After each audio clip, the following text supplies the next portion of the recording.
दगा दे जाएगी। मत प्रेम करो इस काया से, एक दिन तो दगा दे जाएगी।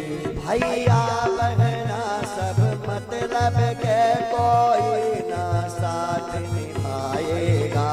भैया बहना सब मतलब के कोई ना साथ निभाएगा। जब वक्त पड़ेगा ये भैया कोई ना साथ निभाएगा। जब वक्त पड़ेगा ये भैया कोई ना साथ निभाएगा। मत प्रेम करो इस काया से, एक दिन तो दगा दे जाएगी। मत प्रेम करो इस काया से, एक दिन तो दगा दे जाएगी। बोलो राम बिहारी लाल की। तो महलों की अब छोड़ दो, ये महल हमारे काम का नहीं है कि महलों के तो महिला छोड़ो। अब मरघट की तुम याद करो। अब जब आग लगेगी इस तन में सब खाक खाक हो जाएगा। अब आग लगेगी इस तन में सब खाक खाक हो जाएगा।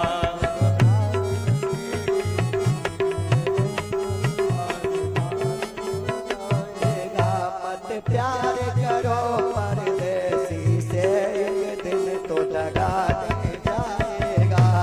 प्यार करो परदेसी से, एक दिन तो दगा दे जाएगा। तुम ढूंढ न पाओगे उसको, वो जाने कहाँ खो जाएगा। तुम ढूंढ न पाओगे उसको, वो जाने कहाँ खो जाएगा।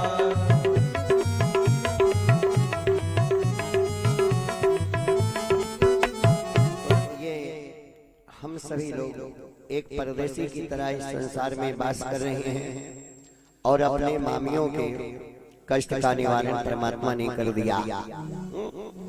उसके बाद बलराम से बोले कि भैया आप चलिए, जिस हेतु के लिए हमारा मथुरा आगमन हुआ है उस कार्य को तो संपन्न करें। चलें कहीं किस लिए, तो कहीं चलिए पहले चलते हैं जेल खाना। तो बलराम ने कहा भैया जेल खाना तो बड़ा बदनाम है कि अब पता पाई जाए पंडित जी अस्पताल गए तो 10 जने पहुंच जा हूँ विश्वास है। और लेकिन अगर जेल की बात आती है तो सब कहिए जरूर कोनो न कोनो गलती भई जेल गए। सज्जन भाई गलती हुई है तब जेल गए। कन्हैया ने कहा भैया वही तो हमारी जन्मभूमि है। जननी जन्मभूमश्चा स्वर्गादम गरियसी। मानव के जीवन में दो ही सम्मान होना चाहिए। बेस कम कर जाए, आवाज बढ़ाई जाए। बोलो वृंदावन बिहारी लाल की जय। तो पहला रीजन है कि जन्मभूमि जैसी भी हो, जहां हम पैदा हुए हैं वो हमारी मदर लैंड है, लैंड मदर, और उसका सम्मान करना हमारा परम धर्म है। और उसी के भीतर मेरे माता पिता और गुरु बैठे हैं तो मेरे लिए एक मंदिर है, हमारे लिए एक देवालय। गए मातु पिता के निकट जब और पहुँचे श्री घनश्याम, और सबसे पहले जेल को झुक कर किया प्रणाम। साष्टांग दंडोत कन्हैया ने किया जेल खाने को। ये हमारी जन्मभूमि है, इसके भीतर मेरे माता पिता बंद हैं। धीरे धीरे भगवान श्री कृष्ण देवकी और वसुदेव के निकट पहुंच गए, जहां पर देवकी निरुद्ध हैं, वसुदेव जी बंद हैं, एक ब्राह्मण बंद हैं, इनके नाना और नानी। 5 कैदी उस जेल में बंद हैं। कहीं चलिए ठीक है भाई, ये तो बात सही है, लेकिन 5 कैदियों में हम सबसे पहले किसे छुड़ाएं? किसको हम छुड़ाएं? अगर मैं माता पिता के बंधन को छुड़ाता हूं तो दुनिया कहती है कि स्वार्थी, ये स्वार्थ का काम है। अगर मैं नाना नानी के बंधन को छुड़ाता हूं तो दुनिया ये कहेगी कि कन्हैया बड़ा लालची। एक दिन बाप और बेटे कहीं जा रहे थे तो कहीं पापा सवारी नाई ना तो घोड़ा खरीद देते, तो पिताजी घोड़ा खरीद लिए। तो कहीं कभी हम जाएंगे आधा घंटा के लिए और बेटा ये आपके लिए है। तो जब बाप घोड़े पर बैठ करके चला तो ये समाज कह रही है देखा अरे बुढ़ापी वेर घोड़ा बैठा था बेटवा पैदल चलत बा। तो कहीं बेटा ऐसा है कि आज से मैं नहीं बैठूंगा आप बैठो। जब घोड़े पर बेटा बैठने लगा तो समाज कहने लगी कि देखा बूढ़ बाप पैदल चले साइकिल चले और ये घोड़ा बैठ के जाता है। तो कहीं पापा समाज जिए नहीं देते चला दोनों जने बैठा जा। तो जब दोनों जन घोड़े की सवारी किए तो समाज कह रही देखा था एक जियो और ये दो जने लादे बेचारा जा कहीं भी नहीं ठीक है। तो कहीं ने काम करा चला फिर दोनों जने घोड़ा का पकड़ के लेके चले।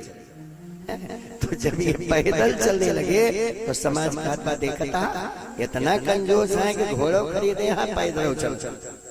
तो ये तो समाज की दृष्टि है, लेकिन समाज की दशा दिशा ना देख करके अपने अनुकूल समाज को बनाया जाए। तो भगवान ने कहा कि दोनों बातें छोड़ दीजिए। मम्मी तो हमारी है, गुरुजी हमारे हैं, नाना हमारे हैं, नानी हमारी। हम पहले अदर पर्सन को देखते हैं और कोई तो नहीं बन रहे। तो जब कन्हैया ने देखा तो उस जेल के अंदर एक ब्राह्मण देवता बन कंस ने बंद कर रखा था। कहीं नहीं ये काम ठीक था, न इसमें हमारा स्वार्थ है और न इसमें हमारा लालचीपन दिखाई पड़ेगा। तो हम सबसे पहले ब्राह्मण को देखें। तो वही दशा कथा मंच की है।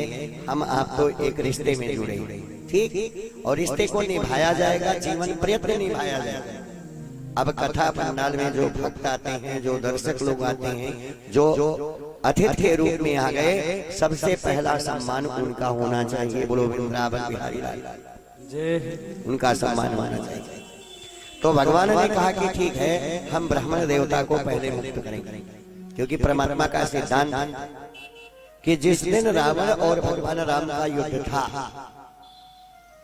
उस दिन भगवान राम पैदल खड़े हैं और रावण रथ पे खड़ा होकर के सामने खड़ा है। तो कोई नहीं रोया, लेकिन विभीषण जी रोने लगे।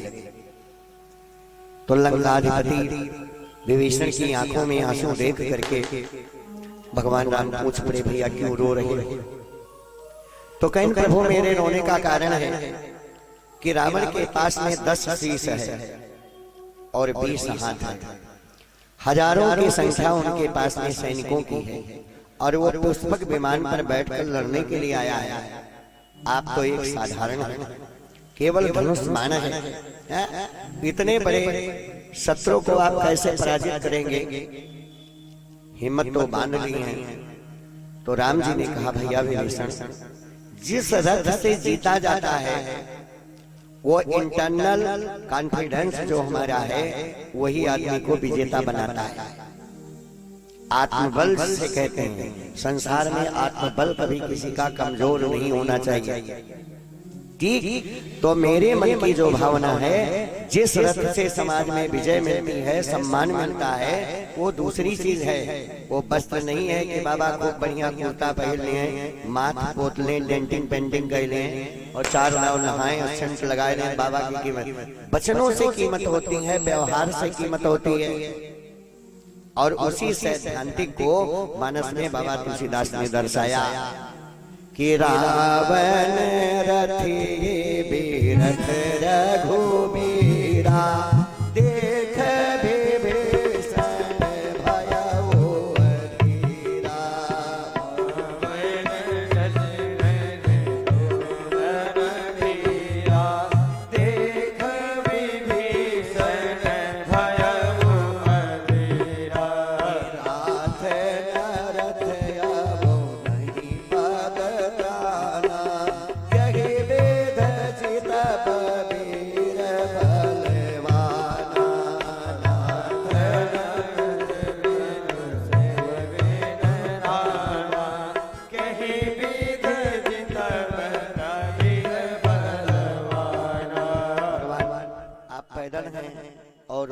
सवार है तो जीत आपकी कैसी होगी? तो भगवान ने कहा देख भैया, जिस रथ से जीता जाता है वो रथ दूसरा है। कमचे भेद विप्र गुर